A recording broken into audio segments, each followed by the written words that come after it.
Good morning and welcome to Moments of Hope, Health, and Healing. And joining me this morning is my co host from Texas, Cassandra Dr. K. Brown. Hi, Cassandra. Good morning, Jill. Hi there. I am excited and happy, glad to be here. How are you doing today? I'm wonderful. I'm in Branson, Missouri, and we had downpours of rain last week, and you're getting it this week. Yep. And for Texans, we are about to go crazy. And We're so, not used to this kind of rain during the summer. We're like, where's the heat? Where's the 80 and 90 degrees? yeah, so that's a good lead in for Moments of Hope. I hope it'll stop raining. Isn't that funny? That's a good lead in. So, we are both Dr. Cassandra and I'm Jill Reynolds, and I'm the founder of Braveheart Workshops. And both Cassandra and I are going to be in Branson, Missouri I on am excited. On August 20th to 22nd at the King's Castle Theater, and we're doing a live conference for men and women. I'm backing up so you can read my sign better.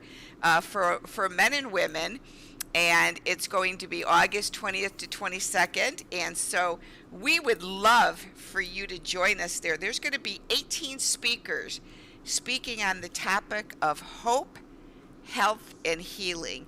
So I guess let's start in, Dr. K, and share for just a moment, what does the word hope mean to you? Wow. Great question. Hope for me is the anticipation, the joyful anticipation of good. The Mm, joy, nobody hopes for bad. So, an anticipation means an excited waiting for. mm. So you are excitedly waiting or expecting something good to happen. And staying in that position literally can keep you alive. Wow, that's awesome. And so for me, then, I kind of combine a little bit health and then healing almost together, parallel. So for me, health is not necessarily the absence of disease because you can have health and still have disease. It's a Mhm. matter, though, of how you work on your body to maintain health at the level your body can assimilate at that time. So many Mhm. times I believe, someone maybe has MS, and so somebody might say, "Oh, your health is declining." But they might be able to be on a protocol to maintain the kind of level of life that they can live more comfortably in the Mhm. midst of that disease. And so I kind of take health as a full picture of Mhm. physical, emotional, spiritual, and then you add that to healing, and I think healing represents the mind, the body, and the soul. So Mhm. when you are in synchronization of health, physical, emotional, spiritual, financial health, um, and then you work through that on a daily basis for wholeness, you have an essence of your Mhm. mind, body, and soul being in balance. So I kind of look at those in synchronization. Mhm. Do you have anything to It, add to that? yeah, it literally what you're saying is that all parts of you are walking in agreement Mm-hmm. or operating in agreement. It's easy. I love saying instead of saying disease, saying dis-ease. Exactly. Dis-ease. Something has you imbalanced, something has things not right. There's disagreement in your body Mm-hmm. as to proper functioning, proper protocol, and that disagreement can stem from mental, stem from emotional, or it can stem from purely physical as you get a bacterial infection. That is purely physiological, but it is disagreement. There's dis-ease as a result of that. So looking at that definition of health and healing that you've given, we are able to come to a place of unity even with a chronic long-term situation, Mm-hmm. and that can get us to a place of stability, and then that stability can get us to a place of hope. It We may not be perfect, but we're not going downhill. That's great. And I have a good example as well.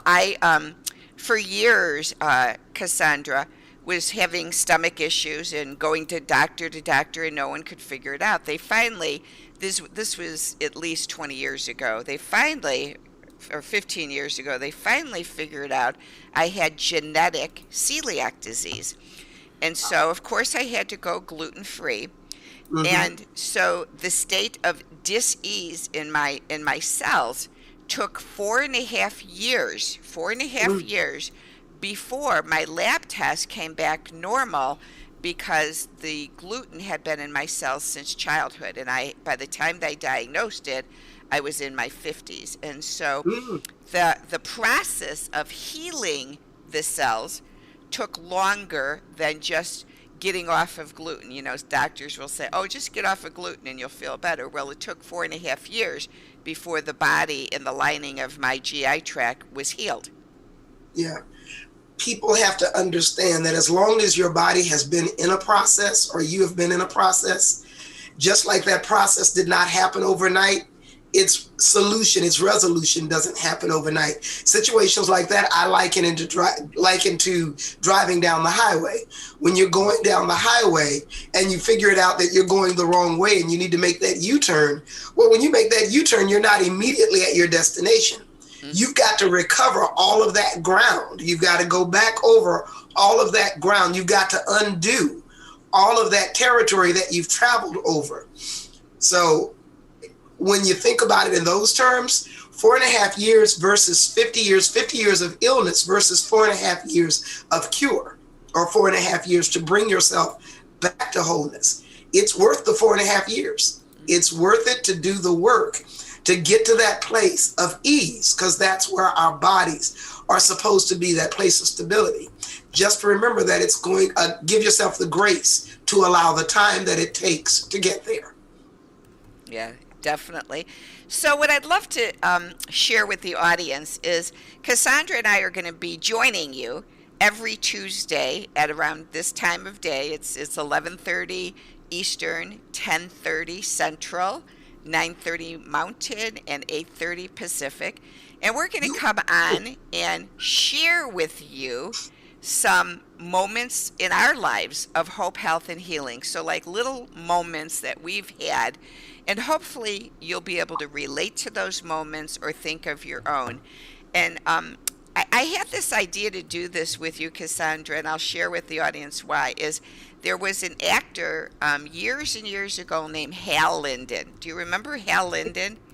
And for Yes. the younger generation, you can Google him, but he was an actor, and he had a TV show that was like 5 minutes with Hal Linden every day.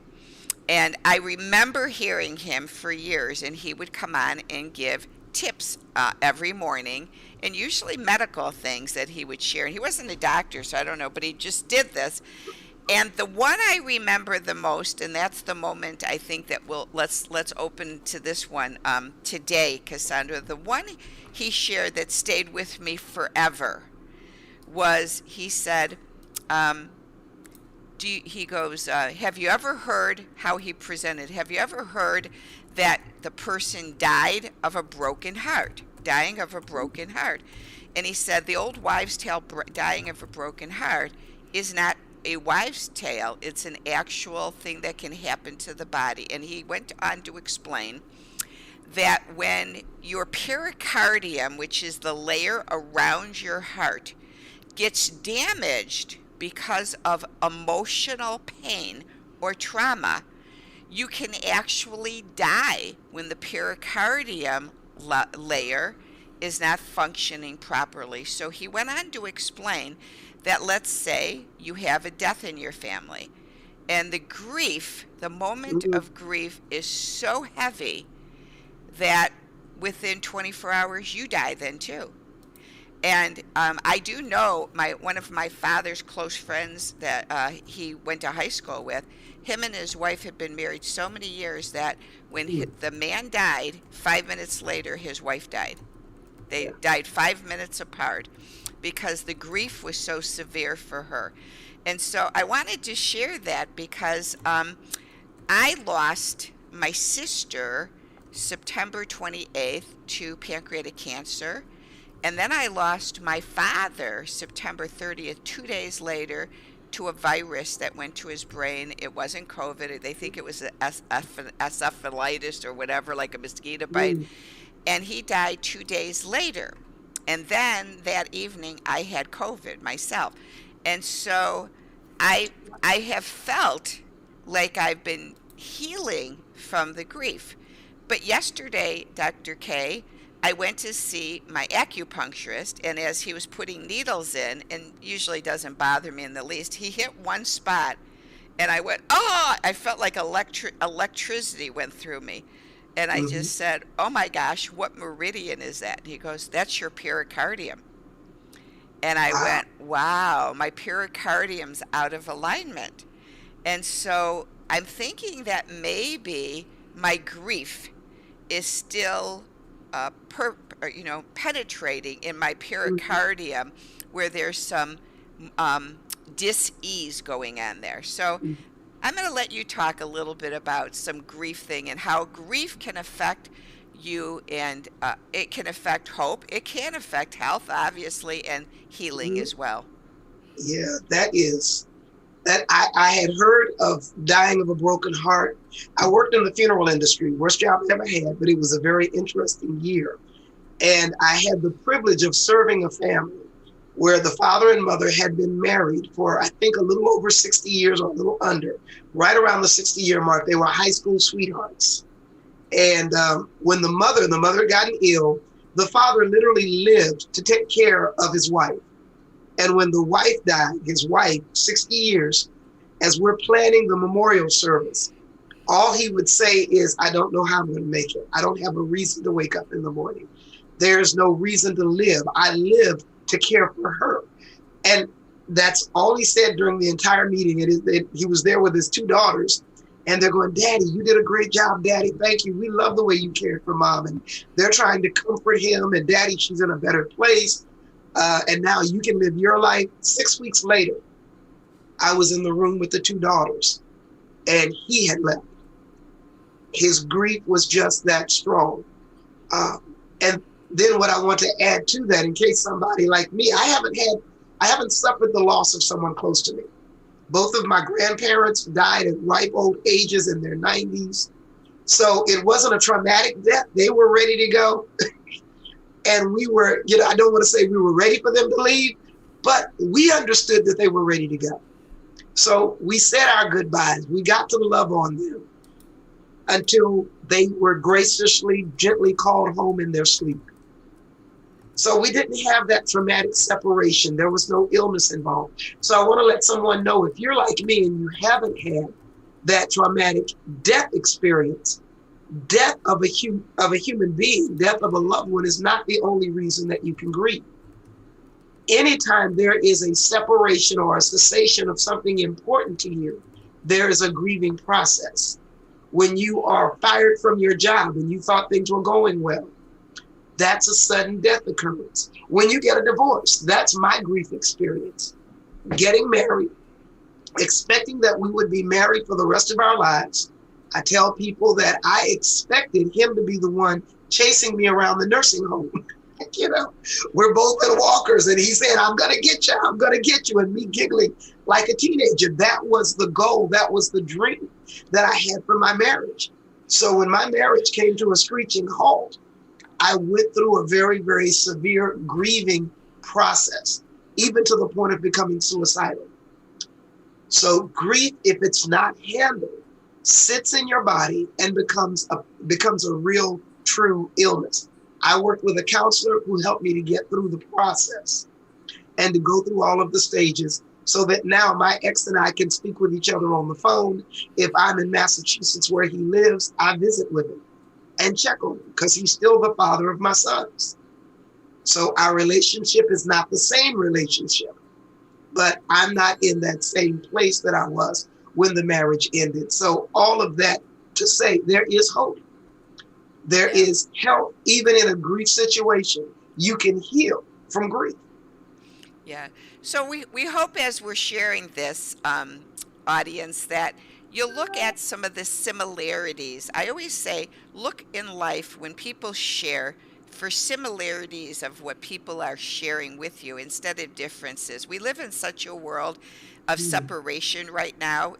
People are, promoting separation, and we're trying to promote inclusiveness and coming together with similar stories, similar moments of hope, health, and healing to bring that to light to you. So, one other one that with grief, as you were saying, talking about not only death, divorce, losing a job. How about for those of you out there, folks, that we're coming to the end of a school year and Mm. many of your children are getting to the age of getting ready to go off to college. So, how about the grief of being an empty nester? Because Yeah. many times parents don't think about there till it happens, and all of a sudden they're like crying uncontrollably. They're so sad because of the empty nesting syndrome. Or how about when a loved one, like a daughter or son or someone, takes a job in another city and you used to see them once or twice a week and now you only see them once or twice a year. So there's all different aspects of life that can lead to grief. And at that point is when it's so important to either A, have a support system, a connection group, that you feel connected and you're not all alone in the grief. Many places around the country now, churches especially, have grief support groups where you can go and have support. And of course, traditional therapists are a great way. One thing that we do, Braveheart Workshops, is we have a show called The Connection Circle. And we gather together on the first and the third Wednesday of each month. Again, time zones, I'll just give one. We gather at 7 o'clock p.m. Central Standard Time for an hour and a half, and we just come together to connect. And so, again, we meet on the first and third Wednesday. To join it, just go to our website, which is braveheartworkshops.com, and click on the tab that says Connection Circles and fill out your email address so we can get you that Zoom confidential link and you can connect with us. We would love for you to be a part of it. And even if you're not going through grief, just come because we just connect and they're rich, rich friendships that can be gathered together. And one of the things I love, Cassandra, of being on those connection circles is because as a result of getting to know some of those people, they're coming, Cassandra, to Branson August 20th to 22nd. So we've connected on internet Zoom, and now we can actually physically get to connect in person. Mm. I'm looking forward. I'm excited about getting to meet them and excited about getting to go to Branson for the first time after all I've heard about Branson. So I'm excited. I want to encourage people. I love you presenting the connection circles on Wednesday evenings. We're still in the aftermath of COVID. And there are still a number of people, especially those with compromised immune systems, who are still somewhat fearful of leaving home, still not sure of what the status is. This is a great opportunity because we are still communal creatures. We were created in community, first in community with God. We operate from a Christocentric standpoint and a bibliocentric view. For those who don't understand those words, it simply means that we're Christians in our belief structure and our faith structure. God, we believe that God created. And when God created the first human being, his name was Adam, and he was made in community with God. The Bible says that God would walk in the cool of the evenings and he and Adam would fellowship. At some point, God said it's not good for Adam to be alone. He looked at all of the creatures because Adam named everything. And don't think he looked at a cow and said cow. He used whatever language he was using at that point between him and God. We've gotten cow as a result of it. But God said, after examining all of the creatures that God had made, that there was not a creature suitable for Adam. So he caused Adam to go to sleep. And out of Adam, he pulled out Eve, woman, Adamah. So man has always been made to be in community. This isolation that COVID has caused has been a significant problem for a number of people. That's why you see the rise in all of these platforms like Zoom and Facebook and YouTube, people being able to interact with people. So this Wednesday night, you're not only able to interact with your neighbor who's next door. I'm in Duncanville, Texas right now. Jill is in Branson, Missouri, and we have become friends through this platform of Zoom. There are other people. There's a lady who I believe is in Chicago, another lady who's in Virginia. They're all over connecting and being in community. Yes. So I want to remind you that is extremely important. And if you're dealing with grief, if you're dealing with dis-ease, if you're dealing with emotional, just missing people, some kind of emotional trauma, getting into a connection group when you can't do it in person, because we know the benefit and the value of groups coming together like AA, Grief Share, Divorce Care. We know the benefit of those workshop groups. So this is a way to get it, to get that feeling, someone hearing you, someone seeing you, someone accepting you. And those are the things that we need as human beings. We need to be known. We need to be heard. We need to be seen. We need to be accepted. And I got to tell you, I've been on some of the connection calls, and they are absolutely phenomenal. Thank you so much. And so in closing, folks, I wanted to do two more announcements. Is this week, God led me to reach out to one person. This conference is not a conference of a political platform, so I want to first say that first and foremost. And with that, I felt that God was telling me that there was a man and his wife that had a very grieving circumstance happen to them this past year. And so no matter what political party you believe in, grief is grief. And their grief was when people broke into their neighborhood and they felt fearful and afraid that these people were going to take over their home and threaten their lives. And so they pulled out their guns on their porch and they got arrested. And so if you remember the story of Mark and Patty McCloskey out of St. Louis, Missouri, through that circumstance, it really affected them. And they had to go through a lot of grief processes because of their fear. They actually had a gun fired at them right in their office building. A bullet went right through their window. And so they've agreed to speak at our event. And so if you have an open mind, come and hear them share their story of hope, health, and healing in the midst of this very fearful, tragic event that took place. So this event is based on every person sharing moments in their life where they have found hope, health, and healing.